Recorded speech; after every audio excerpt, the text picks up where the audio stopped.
So our next adventure brings us right here to Austin, Texas. See, I got Liz. There she is. She's with me on this little trip. So we're gonna go inside here and check out the Museum of the Weird. It seems a must thing to do right here on 6th Street. So we're gonna go check inside and see what we can see. So Liz, shall we head inside? Absolutely. All right, let's go.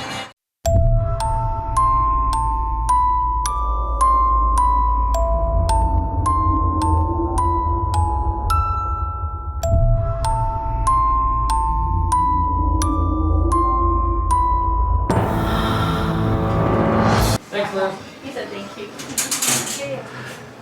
There goes Liz, headed into the museum. Let's go inside and take a little look.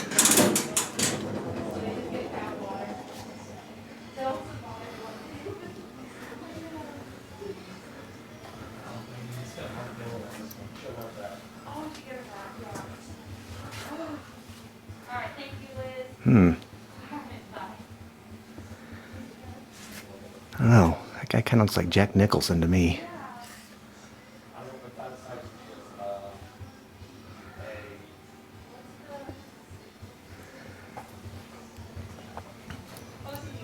We have for the shirt sizes, are they men's shirt sizes, women's, or kind of way better? That one's different.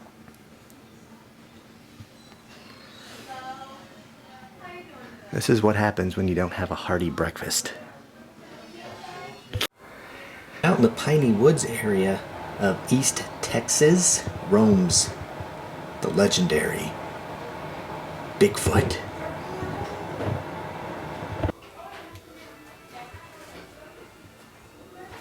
That was fun, right? Yeah, Yeah, that was fun. You like that? Caleb!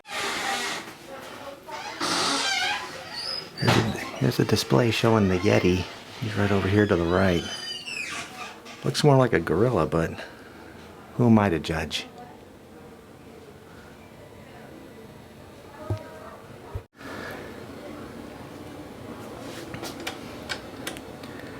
Here's a little history of the Elephant Man and his tragic story right here. If you guys aren't familiar with that.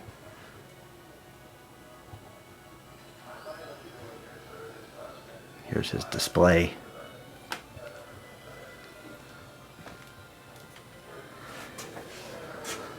Right next to that,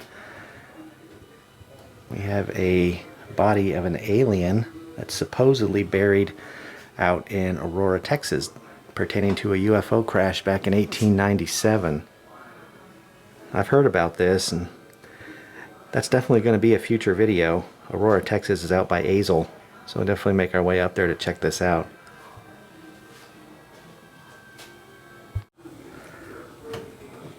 Oh, look at that. Nothing creepy about that at all. Right next to that, oh, look at that down here. That looks like something from the movie Critters.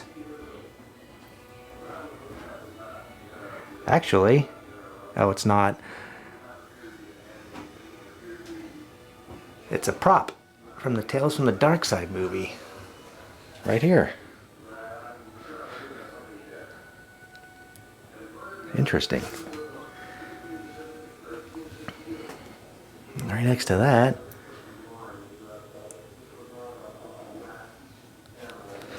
then we have this little guy down below.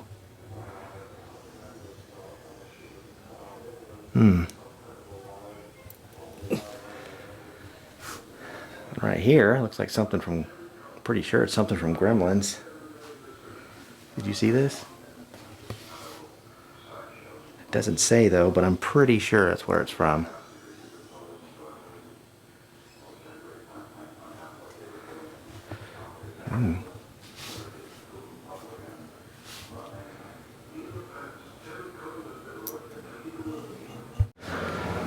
And now we'll make our way outside, and apparently right out here there's a little something on display called the Creature in Ice. And then right upstairs is the Wax Museum. Frank Hansen has seen increasingly agitated with each visit. Terry made sure he was discreet. And there was something of a death grimace on. So unfortunately, I wasn't able to film or take any photos of the creature on ice. There was a sign that was put up that says no photos or videos allowed in this room. So we had to stop right here.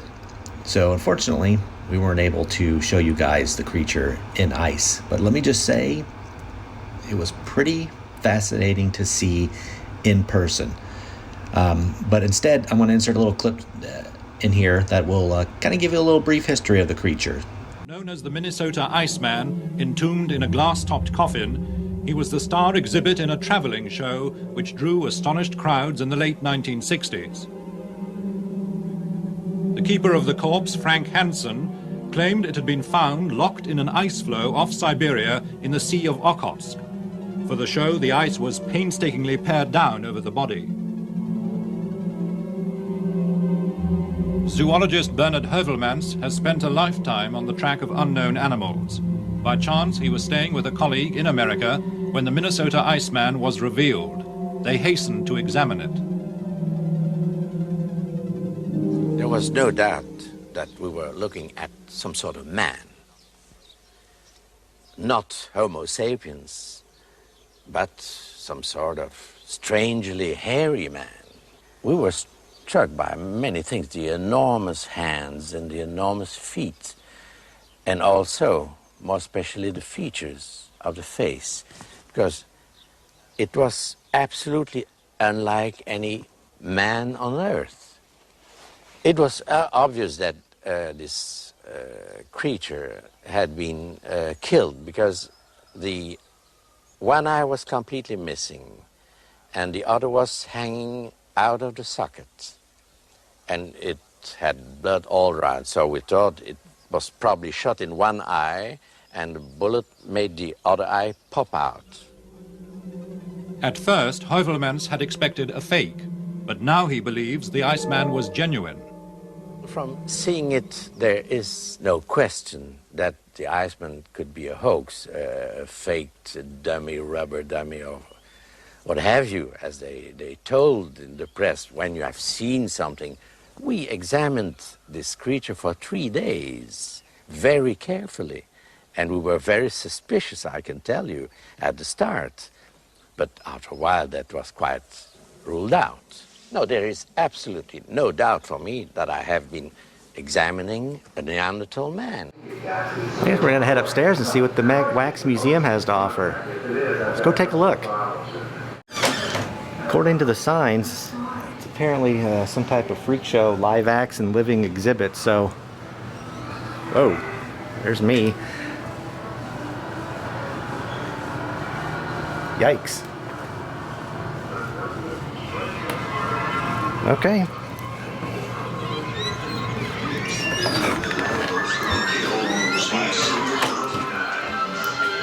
These legends come from out of the dark, buried fears of our subconscious. And we fear that our link to animals is more fragile than we think.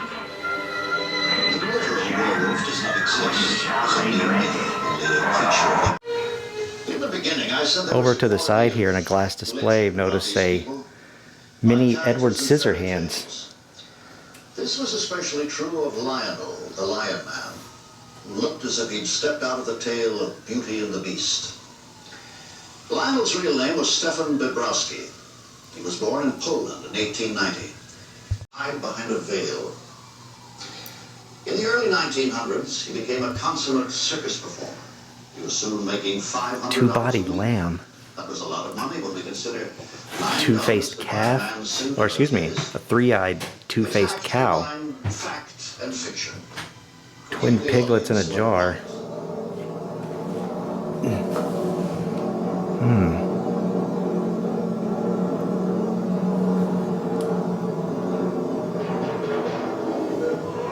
Father mauled by a lion in a circus. He maintained that his mother's fright at what the lion had done affected his birth. That when a woman was pregnant, her baby could be That's That's very unusual. We all know that modern medical science doesn't support such an idea at all. It's like we're in the horror exhibit now. Yes. It's Nosferatu himself right there. gazing over the door as customers enter.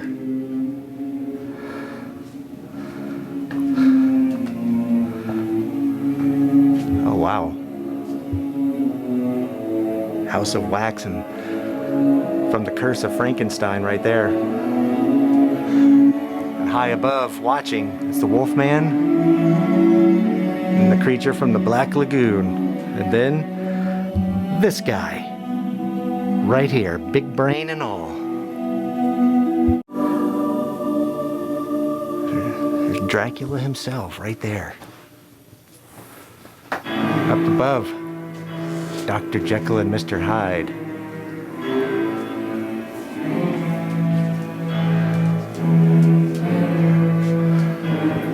There's the Frankenstein monster right there, looming, looking, watching.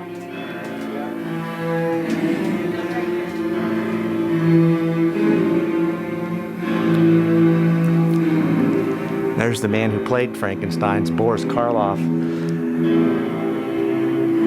Bela Lugosi right there, cool. And then there's this guy. Lon Chaney.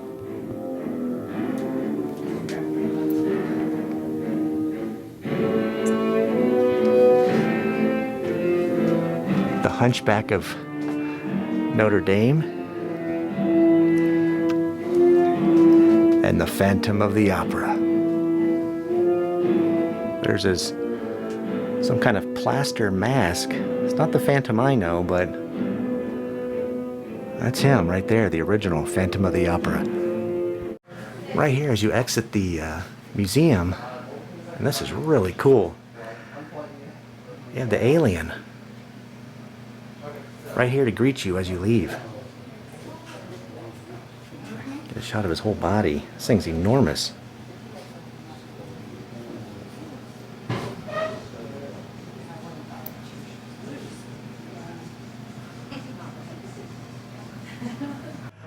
So that about wraps it up right here from the Museum of the Weird. I hope you guys enjoyed it. It's not a, I don't know, what would you say? How many minutes to go through there? Maybe 20? About 20 minutes to walk through. It's a small, narrow museum, but definitely worth the money. It was 12 bucks, so definitely worth it to go in and take a look if you're into that stuff. So there were some interesting curiosities. So I hope you guys enjoyed it, and we'll see you again next time.